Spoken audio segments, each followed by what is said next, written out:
Okay, so what we've done now is we've centered the piece of clay that we're going to use for our bottleneck vase. And what we're going to do now is enter the form and open the form. First step of this, flatten out your lump of clay, like so.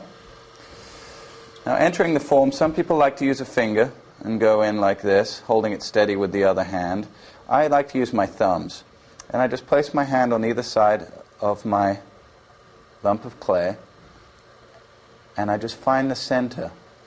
It will kind of naturally tell you where it is, and you'll feel it and just enter, like that. I'm going to put a little bit of water in there to break down any friction while I'm entering the form. And now I'm just going to push down into it. Now really becomes a matter of feel how far to go. I want about 1/2 inch on the bottom of this pot. And you'll just learn through trial and error. If you really want to know, you can take a pin tool and push it down in there just to see how far it goes in. Now we're going to open the form.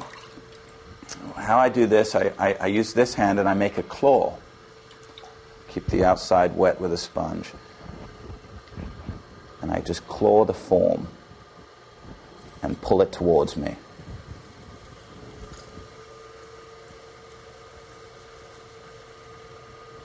I'm actually pushing the clay down onto the wheel at the same time as I'm doing this.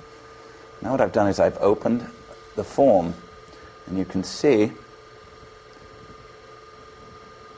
we now have the inside of the vase is now formed inside there.